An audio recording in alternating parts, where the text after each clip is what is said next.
Okay, so this is the part wherein we will talk about the very important aspect in terms of asking relevant questions during your probing or your presentation. So as we say, kapag nagpe-present ka, it's better to ask questions rather than just, talking a lot. Mas maganda kung ikaw yung nagtatanong, inaalam mo kung ano yung need nila. You're creating the need actually during the presentation by asking questions. Nakikreate mo yung need kung mayroon silang kailangan. And then, that's about the time na makarealize na, may need pala ako. Minsan, hindi nila na-realize yun eh. And that's the reason why bibili sila. Kasi may need, then may gap. I-address natin yung gap.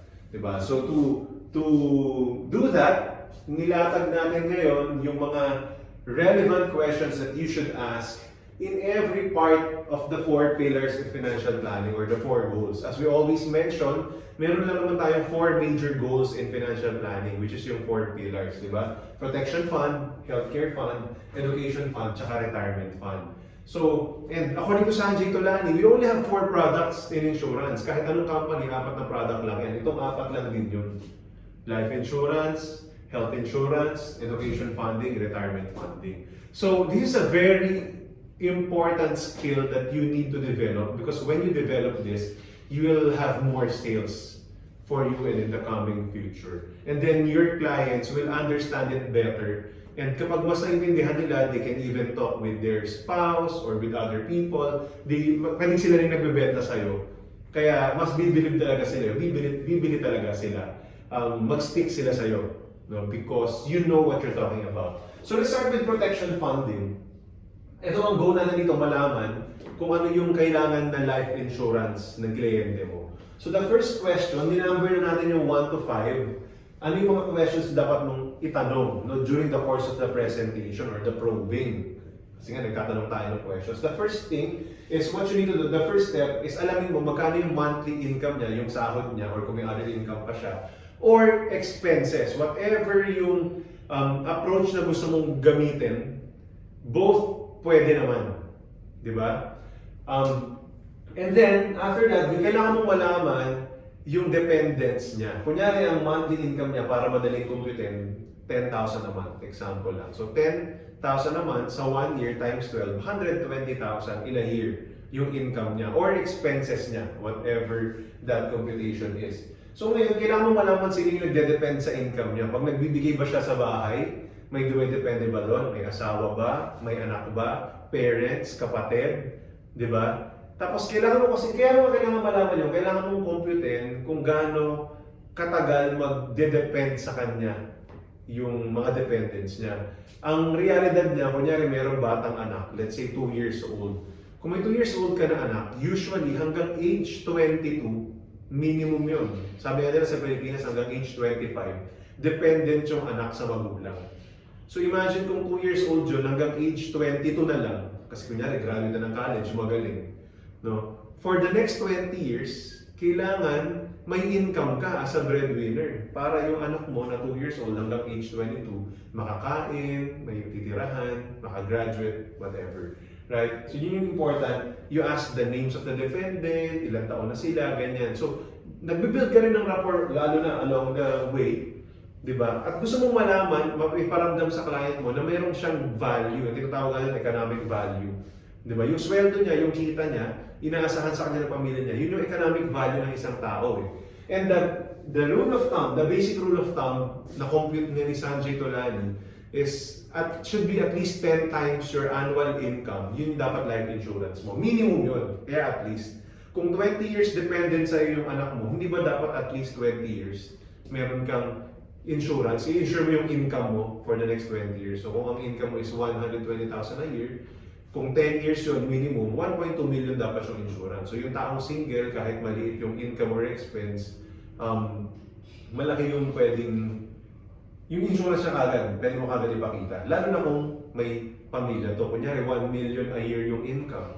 So times 10, 10 million kagad yun. Kung gagamitin mo pa nga yung 20 years kasi may dependent siya, pwedeng 20 million. So, kailangan mo lang sa kanya ipakita na ito talaga yung kailangan niyang insurance. Kailangan mo i-create yung need or iparealize sa kanya may need siya. The power question that I ask is, if in case mawala yung income mo because maybe of death and disability, how many years do you want me or Film Life to provide for your family? I ask this question. 5 years, 10 years, 15 years, 20 years. Usually ang sagot, dapat lifetime. O di ba nga, kaya minimum 10 years. Yun yung nagiging usapan namin. So minimum goal natin 10 years. Ano bang gusto mo? Pwede mo siyang tanongin. Kung sinabi niya 20 years, pwedeng 20 years yung gamitin mo multiplier. Di ba? And then after that, kailangan mo malaman, gusto mong alamin, either within the presentation or pwedeng later kapag na-present mo na lahat ng need, depende sa'yo. Kaya basta ang goal mo, malaman mo ano yung meron siya. Yun yung point A na sinasabi ko. So nalaman mo na yung point B, gusto niya, let's say 10 million na insurance. Ano yung point A niya? Ay DJ, meron akong insurance eh. Magkano siya? 2 million. Oh, that's good. So you acknowledge that. Pag sinabi niya meron siya, make them feel good. Kasi totoo naman, meron siyang magandang ginawa. Pero also, you also want to show them na okay, 10 million yung goal mo, may 2 million ka, meron kang gap na 8 million. So yun yung compute na gap. Para makita ng kliyente mo, okay, ang valuable na pinipresent nitong financial advisor ko, doon ko na-realize na kahit mayroon ako, kulang pa pala. Doon pa lang, hindi ka pa nagbebenta, nakikreate na yung need sa isip niya. Pag nagbenta ka na, medyo mas ready na siya kasi sabi niya yun eh, kinumpute mo yun based sa need niya talaga as a family, or as a breadwinner. Diba? So that's about protection. Now let's go to health care. Sa healthcare, yung mga questions na kailangan mong itanong is usually dito, nag-start tayo ng conversation. You want to know if ito bang tao na to is emotionally involved, lalo na sa pagdating sa healthcare. Kasi may mga tao talagang na-experience sa family nila na meron nagkaroon ng sakit. Meron namang hindi, wala masyado. So you wanna know, do you know someone who had a critical illness, maybe in your family, or if wala, maybe a friend or a distant relative. So magkakwento yan kung merong pamilya, kung wala naman sa kakilala, you will find out. You have to find out. Pag meron, you have to ask, magkano yung if you don't mind, sir or client, magkano yung nagastos nyo? So sasabihin niya yan, maybe 1 million, maybe half million, maybe some 3 million, whatever that is. No? Ang kailangan mo lang, magkwento siya. No? Para at least ma-realize niya kung ano, meron nangyayari na talaga. If walang-wala talaga, then you can introduce the study. So there's a study that did dito sa Film Life, we did here. At least 2 million na daw ngayon ang ginagagastos for you to recover sa cancer specifically or sa mga major illnesses, di ba? So pwede ko sabihin sa kanila, based on the study that our company did, at least 2 million na yung kailangan mo ngayon to be covered. So by just stating that fact, ngayon, pwede mo lang sabihin, magkano yung gusto mong coverage. Kung ikaw yung pipiliin, magkano healthcare funding yung gusto mo. So again, nanggagaling sa kanya, hindi ikaw yung nagsasabi. When you draw out the answer from your client, it's not sales talk, it becomes gospel truth. Kasi sabi niya, yun yung rule sa sales eh. The very golden rule sa sales. When the client said it, it's gospel truth. So, totoo yun. So, magagamit mo yun during closing. Kasi sinabi niya, gusto ko 3 million. Di sabi mo 3 million, di ba? So, ito yung i-cover natin. Yun yung gagawin mo presentation and everything. So, gusto mo rin malaman, meron na ba siya? So, either sa dulo mo tatanungin or habang tinatanong mo, magkano gusto mo 3 million, ako, this is what I do. Kung sinabi niya 3 million, o sige, meron ka na bang nasimulang healthcare funding?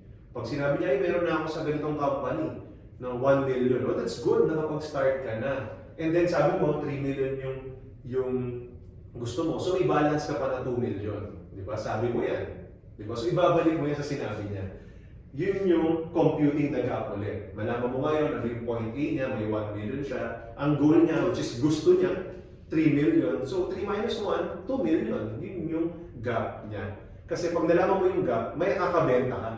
Di ba? Doon mo kasi magbebenta sa gap. Okay, now let's go to education. So, sa third goal, dito naman, kailangan mong malaman yung kids niya kung may anak ba. Pag meron, you ask ilang taon, mga pangalan, be really interested with them. And because mga anak nila to, usually mahal naman nila to. So, they care about them, they love talking about these people. And then, you have a few conversation. And then, kung wala namang anak, let's say single pa, ako, I always ask, do you plan to have kids in the future? It's a safe question kasi maybe mamaya wala talagang planong mag-anak. Diba? Or maybe gusto niya mag-ampon. Hindi natin alam kung ano yung status niya eh. Diba? Kung ano yung gender preference niya rin, whatever. Diba? So, it's good to ask kung may plano ba siya. If yes, plano mo mag-anak na future? Yes, o sige. So, magiging expense mo din ito. No? Kaya mo siya sinasabi sa kanya. Now, pag nalaman mo na kung ilan yan or yung mga pangalan, tanongin mo kung saan school gusto pumunta. Diba? Kasi doon nakatapat na yung tuition. No, the third question is you have to compute for the tuition. So pag sinabi niya, let's say, Lasal, you can, dapat meron may idea ka rin kung magkano yung tuition ngayon. Let's say, sabihin na natin, 50,000 per SEM. Try-SEM yun. O di 150,000 a year, for example. Diba? Ganun yung mangyayari. So dapat at least may idea ka. Computin mo yung today, and then i-inflate mo for the future. Now, usually naman, what you can use, kung para medyo rule of thumb na rin naman na nangyayari, is every 10 years, nagdodoble yung expenses or yung presyo ng mga bilihin, including tuition. Anong proof niyan? Let's say, you can use the sample of pamasahe sa jeep, magkano siya 10 years ago, maybe 4 pesos, ngayon 8, 8.50, 9 pesos, gano'n. So, you can use that, di ba? So, in 10 years, approximately, give or take, nagdodoble yung presyo. So, pag na-complete mo ngayon, 500,000, maybe 10 years from now, 1 million na siya. Di ba? If malito ka, hindi mo malaman kung paano siya gagawin, huwag kang kabahan, you can at least assume minimum 1 million. That's the study na ginawa ko na rin naman. Mababa pa nga ito, pero kaya nga sabi ko minimum. You can at least assume 1 million per child pag nag-college sila. Minimum na yan, maniwala ka. Kasi kahit medyo mababa yan, kanyari mababa yung tuition, gagastos pa rin yan na maybe dorm, pamasahe, baon. So talaga as magulang, gagastos ka ng 1 million per child, mga 250,000 per year. Ganon. So at least you give that goal. So kunyari 3 anak, di 1 times 3, 3 million. Medyo madaling compute. Depende sa'yo kung ano gusto mong gamitin. Ang mahalaga lang, you know how to compute. So that's the basic computation. Either alamin mo yung tuition or you give that fact na at least 1 million. And then of course, kailangan mo ulit alamin kung meron na ba siyang education fund na nasimulan. Maybe nakapag-start na sa ganitong company or nag-stock market or nag-mutual fund, meron na siya. Alamin mo lang magkano na yung fund niya. Kunyari, meron ako naging client, ay meron na ako na-start mga 500,000. Oh, that's good, may 500,000 ka. Pero ang goal lang sa anak mo, let's say, nag-compute kami 2 million, may kulang pang 1.5 million. Yun yung imi-meet natin. Lagi kong kino-compute kung meron ka. Kasi naniniwala ko, 99% of people meron ka. Right? So that's the education. And then last but not the least, retirement. Again, what are the questions that we need to ask? Number 1, alamin mo, anong taon niya gustong mag-retire. I usually give the range para hindi sila nangangarap na 40 agad, ganyan. I give between 55 to 65. So, nililid ko rin yung mga questions ko. Leading questions ang tawag doon. Between 55 to 65, what age do you plan to retire? Or do you want to retire? So, sasabihin niya, let's say 60. Okay, that's good. 60. Pag nag-retire ka at age 60, how many years do you want to enjoy your retirement? I also give something like 10 years ba, 15 years, 20 years, para lang may idea siya yung ibig kong sabihin. So sinabi niya 20 years, so you mean pag nag-retire ka ng 60 hanggang 80, gusto mong ma-enjoy yan. So wala tayong pinag-uusapang patay-patay, di ba? Gusto niya lang ma-enjoy. Ibig sabihin dapat may pera siya by that time. Some people will say, siguro okay na ako sa 10 years, so go ahead, use that. Bakit? Kung gagamitin mo yun sa pag-compute, alamin mo, number 3, sige, if ever you retire today, sir, magkano kaya yung kailangan mong income or yung expenses mo magiging monthly? Kunyari, basic needs lang, food, entertainment, clothing, ganyan, bayad sa kuryente. Let's say wala na masyadong gastusin. So they will give an amount, maybe 20,000, 30,000, 40,000, whatever they want. Tanggapin mo lang yun. Diba? And then you multiply. Kunyari, sinabi na lang niya, 20,000 naman. Okay, that's good. Ibig sabihin, in 1 year, 240,000 kasi 20,000 times 12. Pero kung sinabi niya 20 years ko gustong i-enjoy, so 240,000 times 20 years, that's 4.8 million. So makukompute mo na ngayon yung target retirement fund. So sir, ang target retirement fund mo sa pera ngayon is 4.8 million kasi gusto mong mag-enjoy ng 20 years. Eh, kung 30 years old ka pala ngayon, mag-retire ka at age 60, pwede mong i-inflate pa yun. Diba? So, hindi ko na nailagay dito, pero pwede mo pang i-inflate yun kasama sa pag-compute mo. So, pwede mo man tanongin sa kanya, ito bang 4.8 million? O happy ka na ba rito? Or do you think gusto mong makita yung amount kapag nag-inflate pa tayo? Kinonsider natin yung inflation. So every 10 years, i-multiply mo. So times 2, 10 years siya. Times 2 ulit. So parang times 4 na yun, di ba? Sa ika-20th year. Times 2 ulit, so parang times 8 na yun. Di ba? Ika-30th year, di ba? So yung 4.8 million, magta-times 8 siya. Magkano na yun? So more than 32 million na siya. Almost 40 million. So at least meron ka ng target fund. And then you know again, so laging ganun ang process. Point B, now point A. Meron ka naman nasimulang retirement fund. There was big clients na meron nang nasimulan, that's fine. Kasi sa laki ng goal ng retirement, usually kulang. So, kaya lagi akong confident na when I talk to people, talagang mababa o laging may gap. So alam ko makakabenta ako, basta ma-win ko yung trust niya. Tsaka syempre, capable din siyang magbayad. So for me, those are the very powerful, relevant questions that we need to ask, you need to ask to your clients in order for you to gain their trust and mas maging clear din sa kanila na meron silang need and then ang result nito, they will be ready to buy from you.